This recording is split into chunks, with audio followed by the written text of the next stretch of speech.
Good afternoon. We'd like to welcome you all to Afternoons of African American Awareness. Even though it is March, we did have to extend this just a week, but we'd like to welcome you all to hear our final speaker for this series. He's OU's Vice President, Dr. David Surratt, who's also a native Tulsan. To introduce Dr. Surratt, we have the Executive President of the African American Student Association, Tanya Crutcher. Tanya, take it away. Thank you, Dr. Williams, and good afternoon to everyone for joining us. I have the honor of introducing our guest speaker for this afternoon, Dr. David Surratt. He is the Vice President for Student Affairs and Dean of Students at the University of Oklahoma, serving as OU's Senior Student Affairs Officer, leading teams located in Norman, Oklahoma City, Tulsa, and internationally in Arezzo, Italy. He is also a proud first-gen student of multi-ethnic heritage, serving as OU's first Asian American and second African American Vice President and Dean of Students. Since 2002, Dr. Surratt has worked at various colleges and institutions, including other large public universities such as Penn State University and the University of California, Berkeley. He also held positions in private liberal arts colleges and universities, including serving as Dean of Students, Chief Housing Officer, and other student affairs roles. In addition to his role as an executive officer, he served as a distinguished lecturer within the Rainbolt College of Education and a member of the Educational Leadership and Policy Studies Department. He's also holding a doctorate in higher education administration from George Washington University and is an alumnus of the University of Oklahoma, earning a bachelor's degree in English literature and a master's degree in human relations. He's a member of several national professional associations within higher education and student affairs, and is also a member of Incorporated. So please, everyone, could you please give a warm welcome to our guest speaker of the hour, Dr. David Surratt. Thank you so much for that warm introduction. I so appreciate it, Madam President, Tanya Crutcher. I appreciate your time. And Dr. Williams, thanks for having me as well. And on behalf, and I want to say thank you to our Office for Diversity, Equity, and Inclusion and TCC's African American Student Association. Thanks for having me this afternoon. And I know we've got some better weather lined up today too than last week, so I'm glad about that too. That's the way Oklahoma rolls, right? Just wait a few days and the weather will change. So it's good to be here. I was asked to spend a little bit of time today to share my story, but also I know and hope that if there's things that resonate in my remarks, in my formal remarks, I'd love to engage in a conversation with those who are here with us in the Zoom call and really join in some reflection and conversation too towards the end of my remarks as well. So thank you for having me again. You know, the introductions oftentimes obviously encapsulates our histories in terms of our professional work and our jobs and education, but oftentimes it doesn't, capture the other parts of our story, our lives. And so I want to share a little more about that too, because we are much more than our jobs and our education, right? So about me, I was born in Southern California at March Air Force Base. My dad is retired military, and I was born to a Black working class man and also an immigrant mom from South Korea. And so though I was born in Southern California, when you're part of kind of a military connection, oftentimes when you ask someone where they're from, where they're born is not where they see as home, right? And so I grew up primarily in Oklahoma and spent the majority of my life in Sand Springs and in Tulsa, where I had most of my formative years kind of growing up and being a part of the community in Oklahoma. And so thrilled to be able to talk to you, especially for that reason with TCC. And I remember oftentimes driving by campuses and taking classes at TCC when I was in high school, and having a lot of friends who've had a great deal of success getting their education at TCC. So shout out to you all and the work that you are doing and accomplishing as both as students and faculty and staff. I grew up in Tulsa, also, supporting and kind of, looking up to my older brother who was at Booker T. And so looking at him and watching him grow, and then learning that Tulsa Public Schools found out that we lived outside of the district. So I ended up going to Union instead of Booker T. I was a little bit sad about that, just a little bit, but I had a great education, great opportunities and experiences in Tulsa. My parents, because of who they are and what they taught me, were really formative in terms of my earliest aspirations and prioritizing education. And that's probably one of the biggest things that's been an influence on me. So I'm a first gen student, as you mentioned, and my dad grew up in an era where oftentimes for Black men, there were certain experiences, opportunities that were limited for him. So he chose a military route, got training, did not finish college, finished a few credits in terms of junior college, but never finished, and chose a career in the military and then retired from the military, working for American Airlines, and actually worked for the hub in Tulsa for American. That's what led us to be so close to that area. And then my mom, she was an eldest of amongst her siblings, but as a woman in Korea, oftentimes education was really looked towards and pushed towards the men in the family. So the young men, her brothers, were the ones who were put forward and said, "Hey, we're going to support you and get your education." So she was always someone who felt like her dreams were deferred as well. Like she had this amazing potential, both in Korea or even when she came to the States, but because of language barriers, she didn't feel confident being in the classroom when she came to the US. And so I looked to my parents, both from their backgrounds and their access to education, their experience in the US, as formative ways in which I approach the work in education. And that's what's inspired me to even be working in higher education to this day.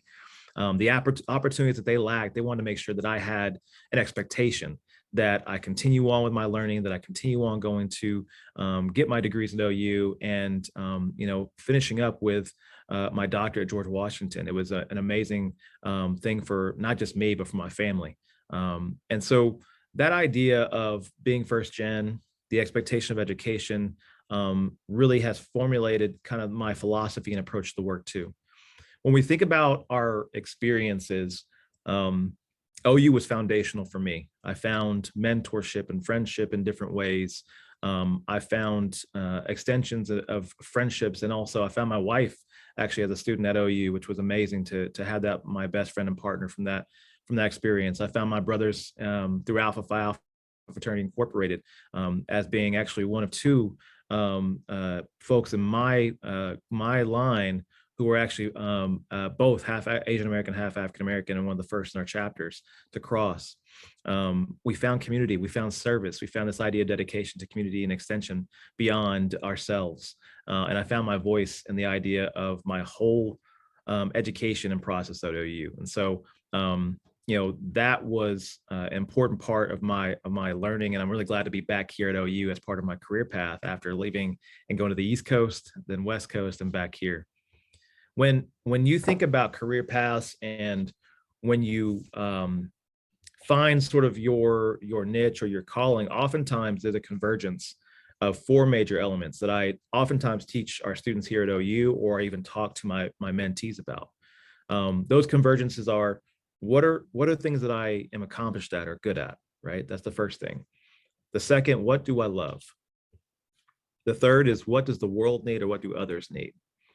And the fourth is, how do I make a living continuing to do that, right? That's the convergence of those four factors that's really kind of led me to even be here at OU today throughout my career. And in retrospect, I reflect on that a lot.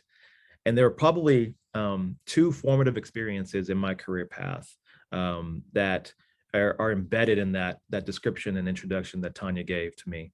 The first is when I first left Oklahoma after finishing my master's degree at OU.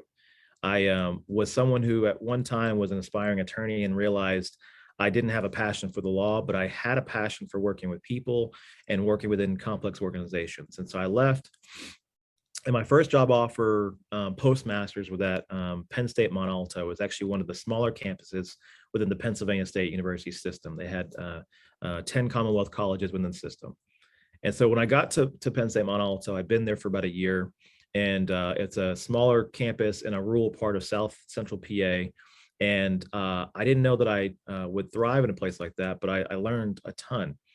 one of the biggest things I learned actually was the impact of the work that we do oftentimes outside the classroom for our students. And that's what I do in student affairs, right? We do a lot of work advocating for students, supporting their learning and growth and development, engaging with them, and really helping them process a lot of learning outside the classroom. Because when you think about how much happens, there's probably roughly 8 to 10 hours outside of the classroom that students are learning, gaining knowledge and information, and really growing. And so when I was at Penn State, funny enough, my first job, it didn't pay a whole lot. I went out to Pennsylvania not knowing what to expect. I wanted to stay in Oklahoma, but it wasn't in the cards at the time. And after being there for a year, I grinded, tried to just do as much as I could for the community, support our students. And I didn't really have an awareness of what that impact was until I started thinking about what I was going to do for the holiday. See, I wasn't making a ton of money, and my wife, now girlfriend back then, was still here in Oklahoma, and my family was mainly here in Oklahoma. My parents are still in Tulsa, and I got family, my brother in Tulsa, and I got family in Texas and Washington. So whenever you don't have a lot of money and you're trying to figure out what you're going to do for the holidays, you got to kind of pick and choose your priorities. And so at that time also too, for folks who were a little bit younger than me, we didn't have unlimited data plans. We didn't have unlimited text. I had to wait till after a certain time to make some phone calls. It just wasn't easy to stay in touch with people. So I had to pick and choose and say, well, I'm going to pay for a flight to come back for the winter holiday break, and I'm going to skip Thanksgiving and not be with my family. So fast forward to a student asked me what my plans were for Thanksgiving, and I told them that I'd probably be going to Denny's and having Thanksgiving dinner by myself. And they just felt so sorry for me, because I was like, I had no plans. Well, fast forward to an event that I'm hosting, and it was a comedian who was supposed to be doing a comedian night, and he before he starts his set, he says, hey, is David in the audience? He invites me up to the stage. He says, hey, before I begin my set, I got something for you that all the students wanted me to give to you. And he gives me this gift bag, and inside that gift bag is a plane ticket to Tulsa. And he tells me they wanted to make sure that you were with family for the holiday, and they care about you, and they really appreciate the work that you're doing. And I come to find out that my students have basically gone around the residence halls and collected probably like $600 or $700, because it was super expensive to get a last minute flight for Thanksgiving to Tulsa from the sticks of Pennsylvania. And it wasn't even about the ticket itself, but it was that moment that you never know what impact you might be having on other people, and that it's a reflection of your impact and the work that you're doing, that you need to keep doing that work, right? And at a time where I wasn't even sure if this was the right job for me. And being first gen, half the time I didn't even know there was jobs outside of teaching in the classroom. I didn't understand it. I didn't know what that meant. And so that was probably one of the super affirming things that taught me about that connection to people, and that I was going on some right path, right? The second, probably more formative experience too, was about the advocacy that we have to do in complex organizations all the time, and that the work never stops. While I was at St. Peter's University on the East Coast, I served as director of housing and residence life. I was the chief housing officer by the age of 27. To do that at a D1 school and being in charge of all the housing operations and revenue was a huge leap for me. And I know that I was also younger than most of my colleagues, including the dean of students at that time. And the reason why that became an issue is we were actually looking at how we're supporting students who may be pregnant on campus at a Catholic private university, and what the impacts might be. And so for those not familiar, when you look at religiously affiliated institutions and private institutions, they may have policies and rules that are guided by both faith as well as state and federal laws. And in this circumstance, the code of conduct was geared towards respecting and honoring the faith traditions of the Catholic Church. So I learned that one of our students had become pregnant, and she was starting to show. And this information got back to our dean of students, who was my colleague at the time. I remember him calling me and saying, hey, David, we just learned about this.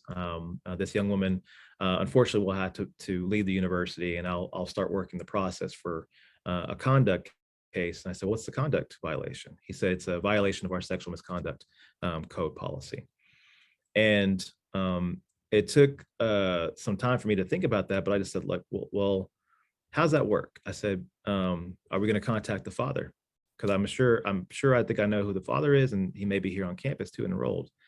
And he kind of just blew me off and said, "Oh no, that's not necessary. This is the way we do things here. You might have been publicly educated, David, but this is how we do it at private schools."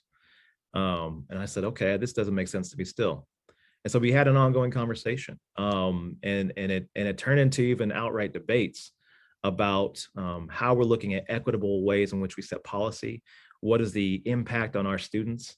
What is the implications of decisions like this made from administrators who actually don't fully understand or get the far-reaching inequities that oftentimes policies may be implicitly or explicitly doing to impact our communities all the time across various areas of difference. And so I remember us having some very spirited conversations, some emails exchanged. And at one point in time, I had to just simply say, look, I didn't know that we were trying to debate my credentials or my background to be part of this conversation, unless we forget that Mary was an unwed teenage mother. And so I had to tell him that this is not the way we do this. This is not the spirit of our work. And it came to a conversation even with our president and also our spiritual leaders. And I asked for us to start researching and saying, what are other Catholic universities doing across the country? Some of the most conservative ones across the country, like Notre Dame or Catholic University of America. And come to find out, when you look at the policies and the faith, they had policies that were consistent with supporting right to life and support for that mother bearing that child and not punishing her in a way that was inequitable, and also highlights the inequity of the ways in which women and men are treated differently and disparately by these policies at many institutions. So in the end, after much conversation, I was asked to actually rewrite the policy on how we support students who are pregnant in residence, and so that they are not punished again at a place like St. Peter's. And I'm thankful for the colleagues who supported me in that endeavor. And so when you go back to that convergence of those four things, right? The idea of your personal talents, what you love, when you combine those two things, that's your passion. If I'm good at it and I love that thing, that is passion.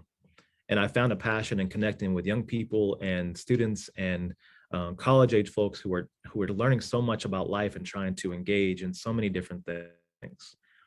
And then when I think about St. Peter's, when you converge the idea of your sense of passion and your notion of what you love, and you combine that with what others need, what the world needs, that is your mission.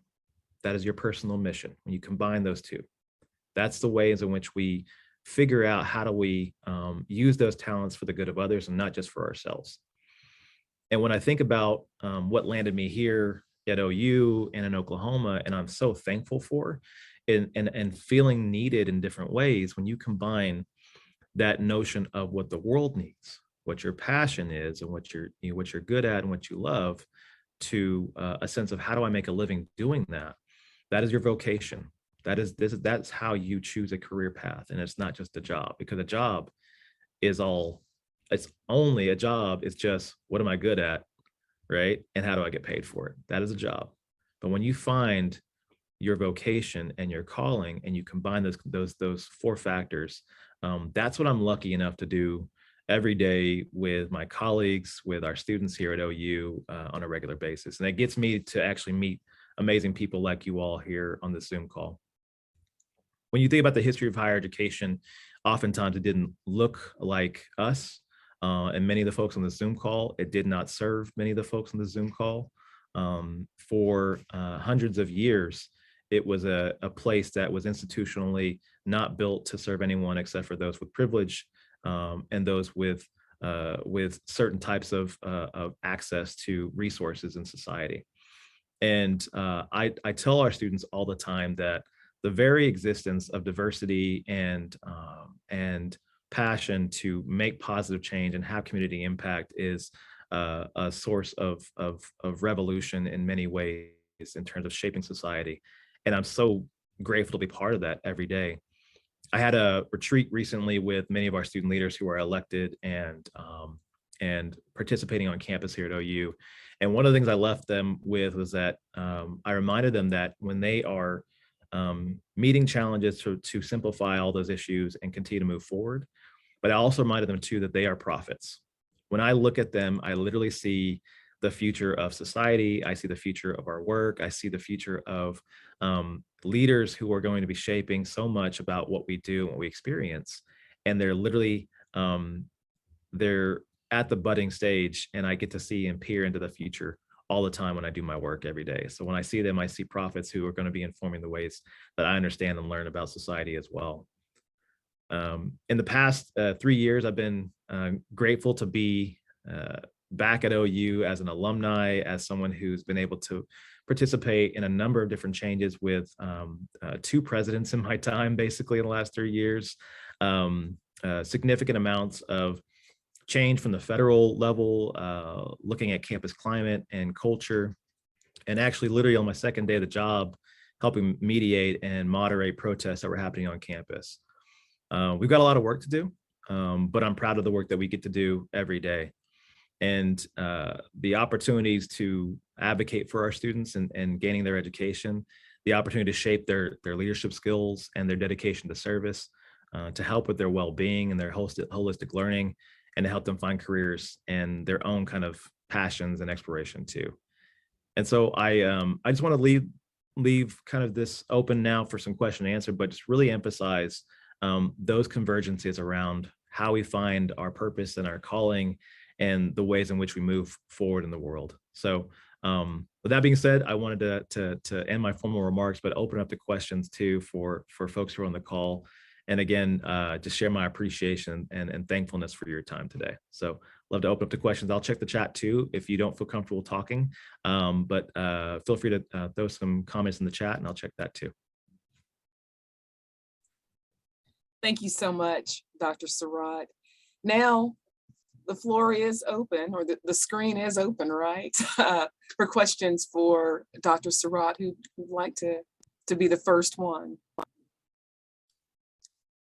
I just want to acknowledge Dr. Dickens there too, and thank you for that comment too. Yes, I mean at the end of February, as we kind of closed out Black History Month, and then we open up into Women's History and honor that. I think that convergence is really timely. So thanks for that notation. I didn't even think about that, but that's so true.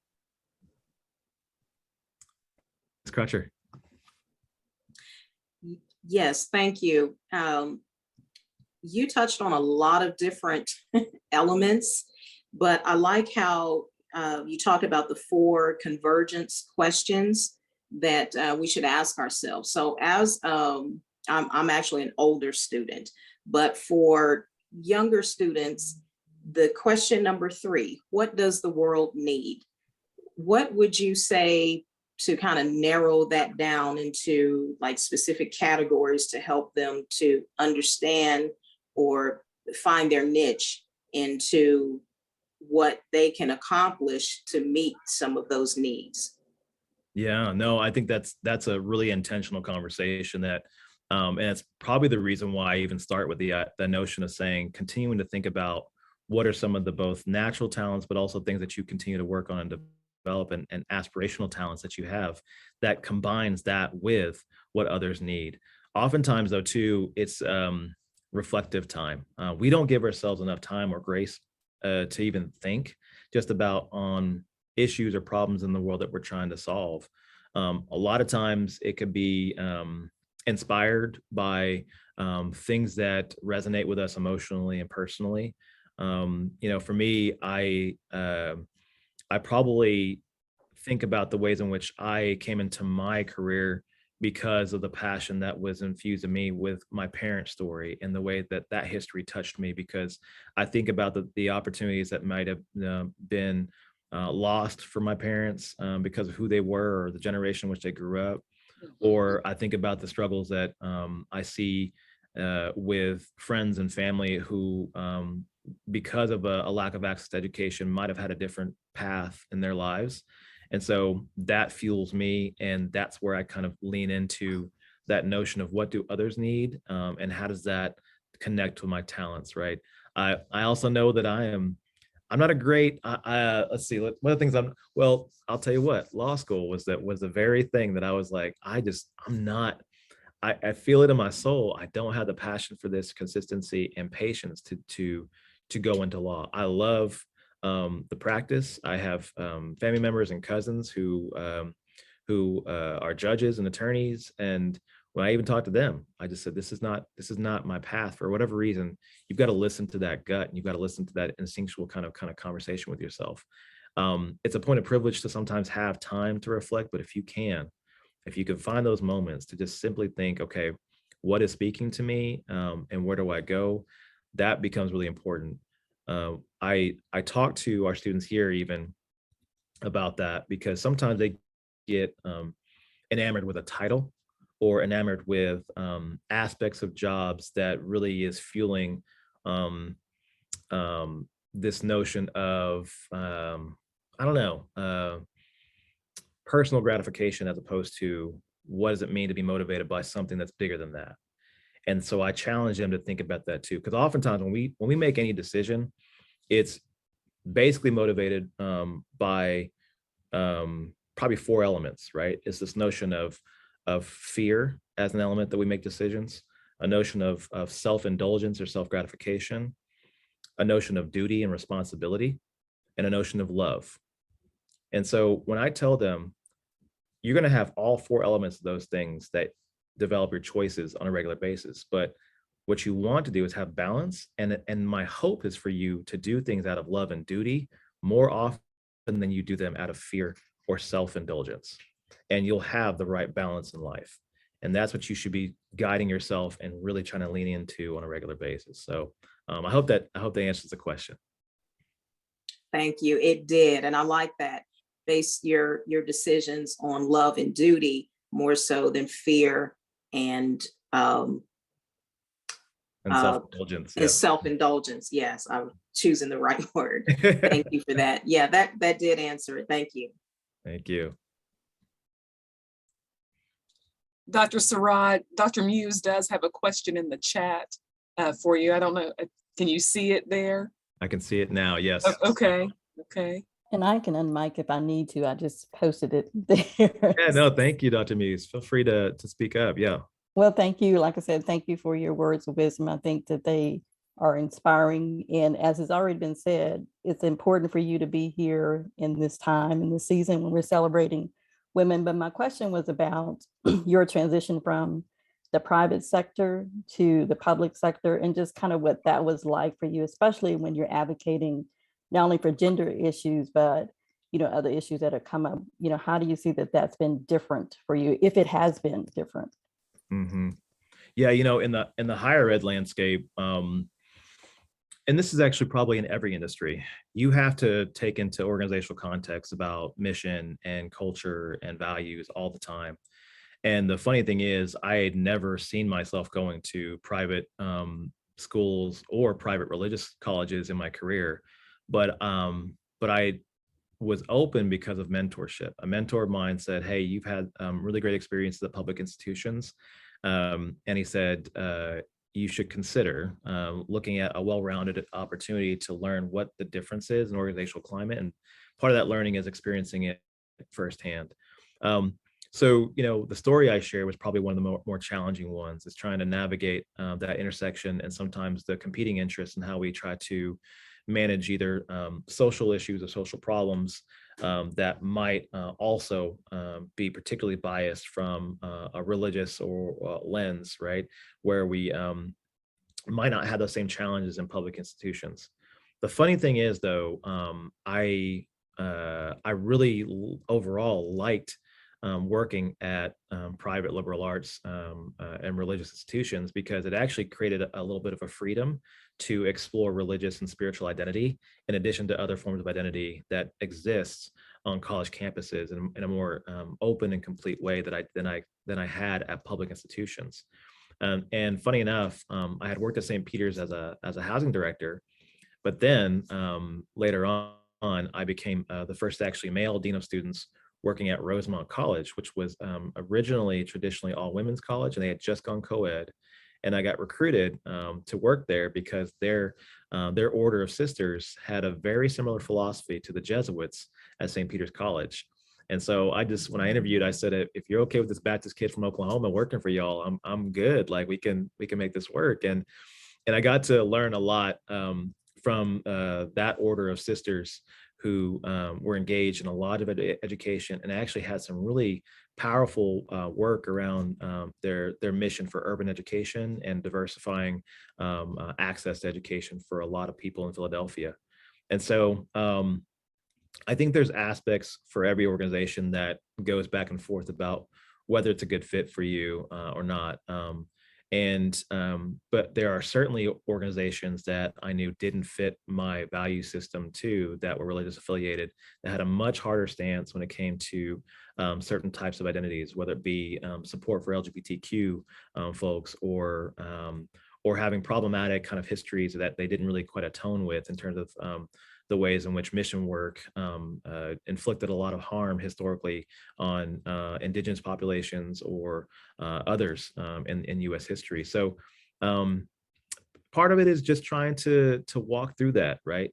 But also recognizing and giving grace that there's so many things that are a little bit disparate and dissonant in the world, and that we have to be mindful of how we engage in things that might feel hypocritical, but frankly, the world is full of those tensions that we had to figure out how to walk through and balance, and know that there's a spectrum that we had to kind of work around and work with.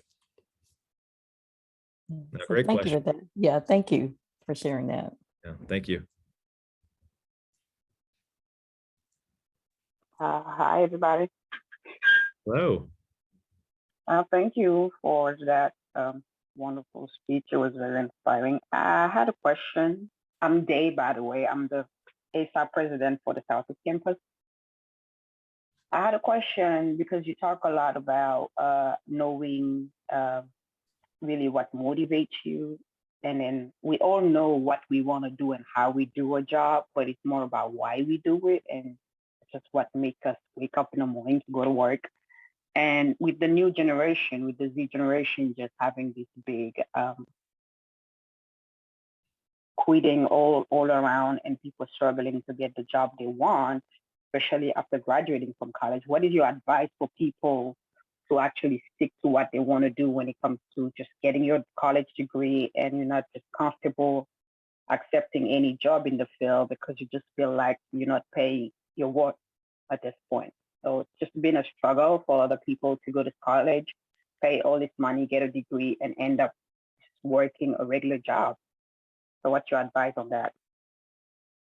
Yeah, one, I would say oftentimes it has to be an individual evaluation. One of the things that I challenge my students to do is take a moment to figure out what are the things that you are seeking, and what are the things that are deal breakers? What are the things that you are not going to negotiate at all that you have to have? And everyone has those different, very personal ways in which they approach that.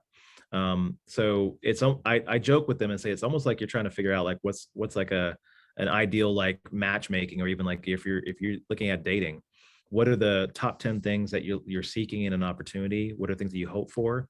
But what are the things that are not negotiable about your job search process, right? The other piece is trying to figure out where are you at in your stage in life, right? So you may have some folks who are non-traditional students who have other competing factors, personal things that are a big part of that top 10 list of deal breakers, right? Whether it be you are regionally bound, whether it be you're looking at certain types of ways in which you have to make sure you maintain your budget and savings because you've got other folks depending on you in addition to you trying to invest in your education.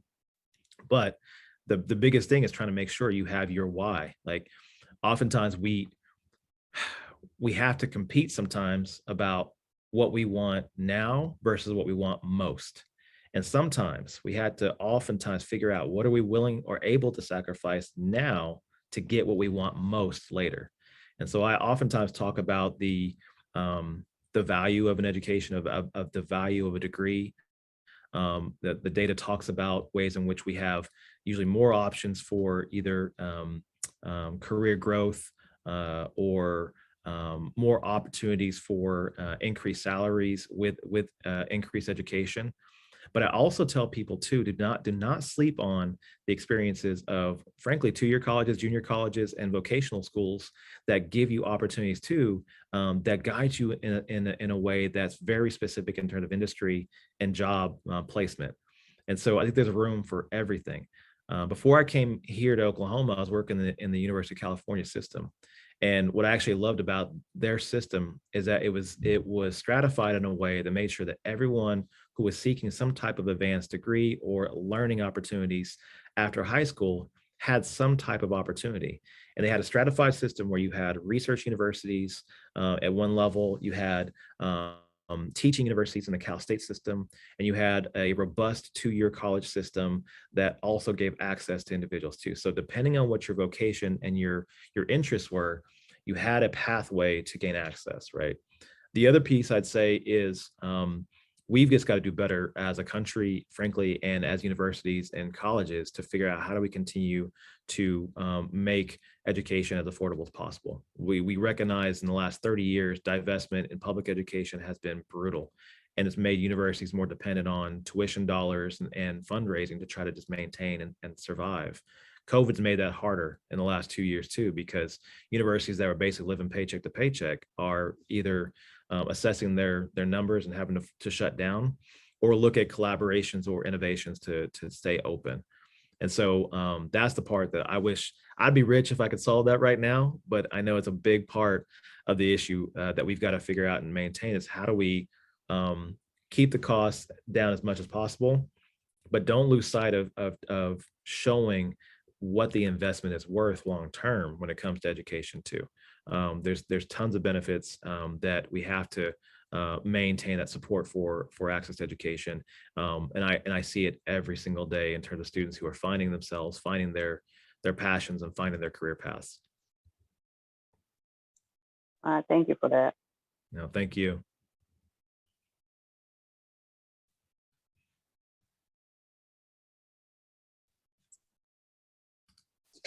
Other questions or comments for Dr. Surratt? I do have a sort of a question related to your four-part convergence aspect of getting just asked that you need to ask yourself. The first time I encountered something like this was from a Benedictine priest. And I remember it from a high school workshop that he came in. It was a math teacher who came into our religion class and talked about the differences between an occupation versus a vocation. And so I wondered, for you, you developed a much more concise four-part way of looking at that vocation as a life calling as opposed to just getting a job. I just wondered what elements contributed to your establishing that four-part convergence set of questions that people should ask themselves in finding value in life.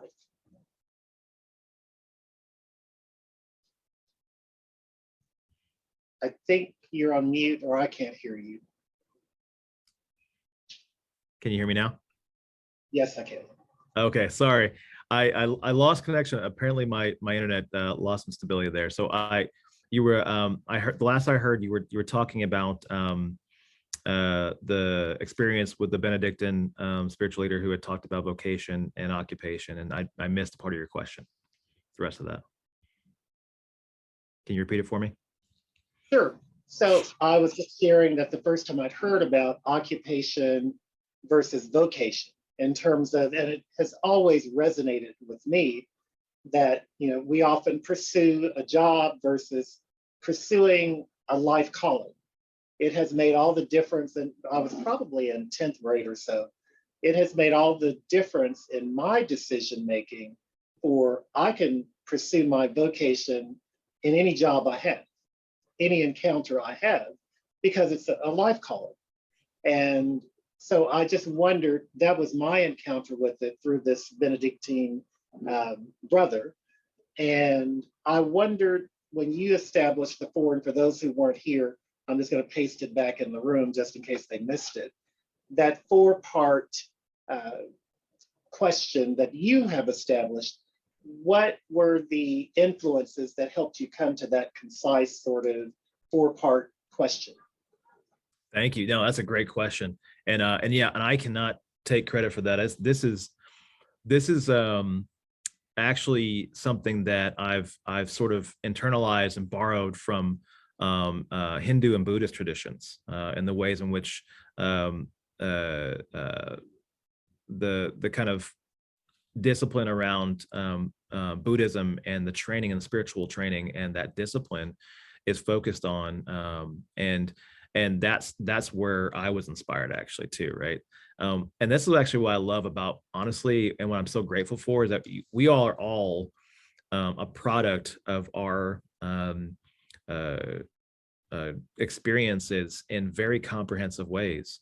And I always tell people I'm thankful for everyone I've encountered who's either challenged me or even created negative experiences for me. They've helped me grow. But this was one of those things in which conversations, even with folks within the Jesuit traditions, who also have been open to interfaith traditions as well too. So this is actually where I was inspired by that. And if there's an interest in a reading, there's a book by a man named Jay Shetty, Shetty. The book's called Think Like a Monk.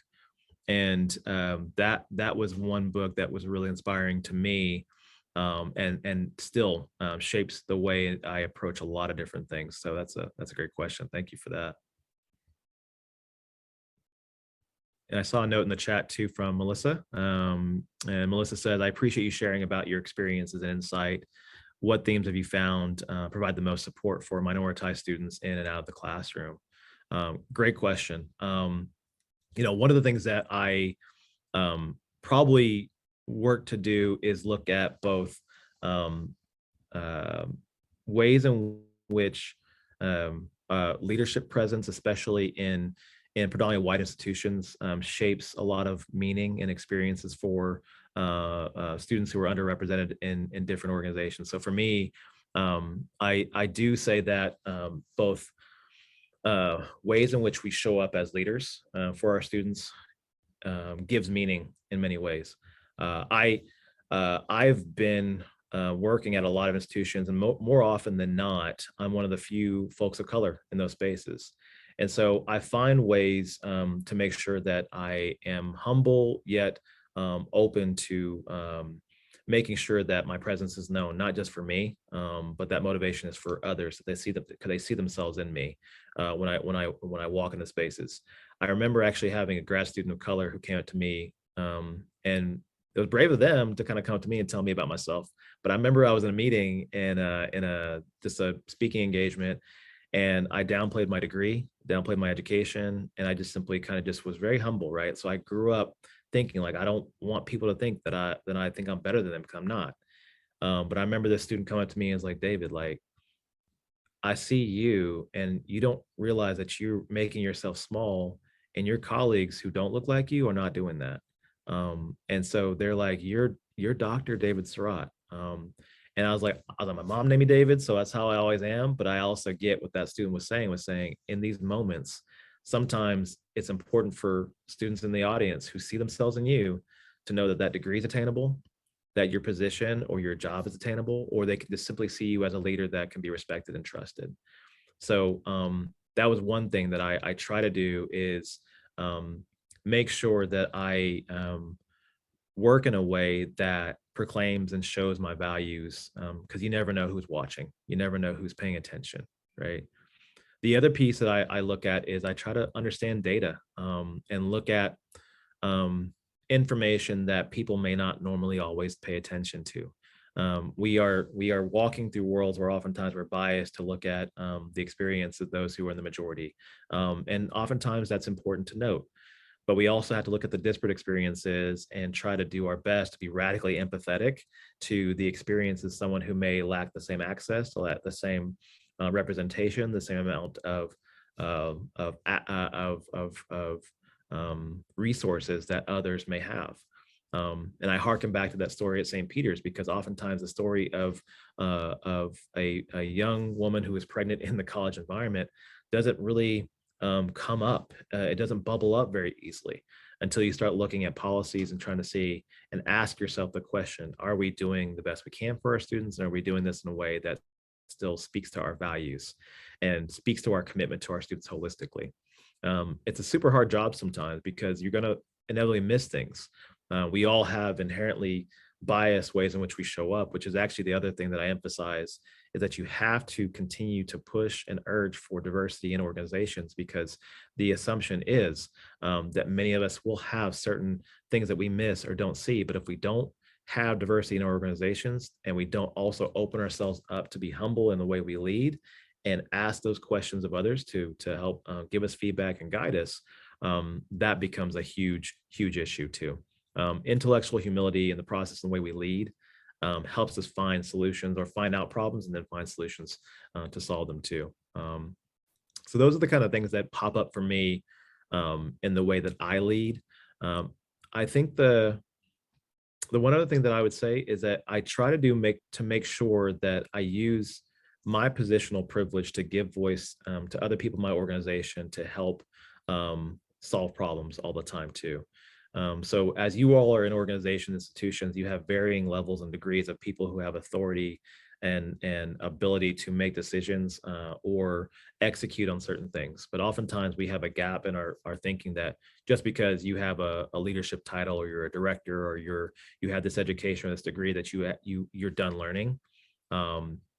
If you start thinking that way, you're going to lose so many people who are actually the ones who are shaping the work all the time. I was telling my staff member yesterday, I said, a lot of my work is knowledge work.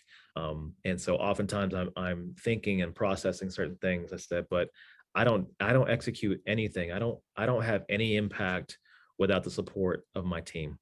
And that's the one thing that, if you don't know that already in any organization you're in, to have that humility, you're gonna learn somehow, and I'd rather you learn that lesson in a way that is inviting and not one that could be one that's really negative too, if you don't pay attention to other people in your organization. So yeah, I hope that was helpful, Melissa. Thank you.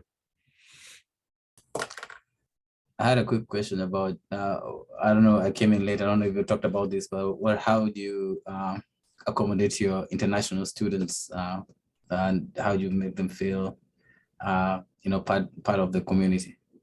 Yeah, no, that's a great question. The second day I started working in this job, there was actually a protest organized by our international students. They were marching towards the president's office, literally on my second day of the job. And I dropped everything and I actually joined them in the walk towards the president's office, and offered to sit down and have a conversation. For any students who are engaged in activism, I actually am a consultant around social movement building and talking about dynamics of activism, and taught a class on this a couple of years ago. I tell people that people engage in this activity because they fundamentally feel unheard. And when you fundamentally feel unheard, that means that there is an issue that is causing direct harm to that community, or something that is being unaddressed. And oftentimes when they're engaged in that, they're trying to destabilize the power dynamics that are in place and make it more equitable. So for our international students, and this is actually, when I talk about the ways we show up for minority students, there was a degree of trust in that. I talked about my connection to what it means to be an international student. My wife, who is half Black and also half Persian, her father came to the US as an international student to get his degree, and that's actually how he met my mother-in-law. My mom is someone who's immigrated from Korea, and encountering the challenges that she encountered became something that was an interpersonal connection that garnered some trust and some connection, but it also requires vulnerability on my part to self-disclose that in a way that's not, again, motivated by me trying to manipulate a conversation, but honestly working to actually understand what the issues are. The other big thing is when our students tell us I'm being harmed, believe them, period. And once you believe them, and once you internalize it, that what they are saying is fundamentally true, you start making decisions based upon that assumption that there was something that either I or our administration or the work that we're doing is causing harm. Once you believe that, that's half the battle, because then you start looking at ways in which we try to rectify and repair that harm. It may not always be perfect, but if you don't even believe that someone's cut, you won't even know where to find and look for the source of the bleeding, right? And so from a strategic lens and operational organizational lens, that's what I oftentimes focus on, and imploring my staff to do the same thing too, to take those concerns seriously and kind of work towards that. And then once you repair that harm, you then you work on a notion of reconciliation. How do I reconcile with a population that may feel excluded or impacted by something or a decision that was made for us? And so when you reconcile with that community, that means you maintain communication, and you do the work to try to anticipate and proactively address what those issues were.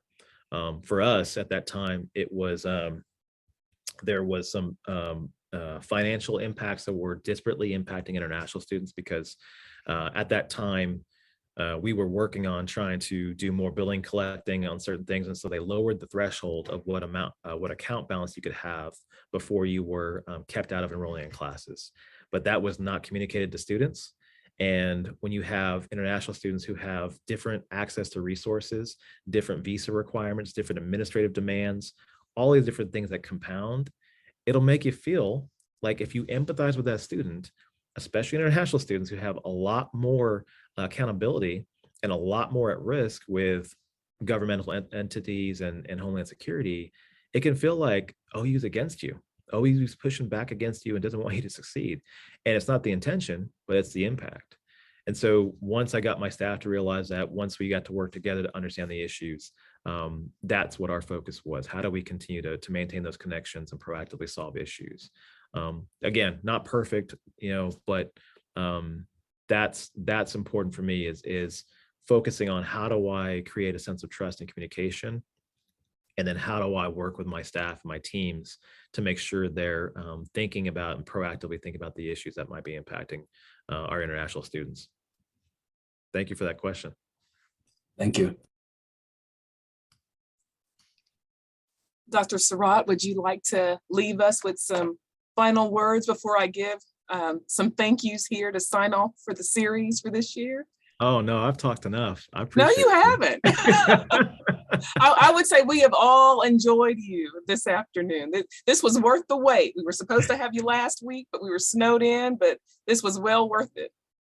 No, thank you. I just want to say thanks again for your time, and for the folks who, I know it can be scary sometimes asking questions, but for those of you who spoke up, I really appreciate you sharing your voice and your curiosity.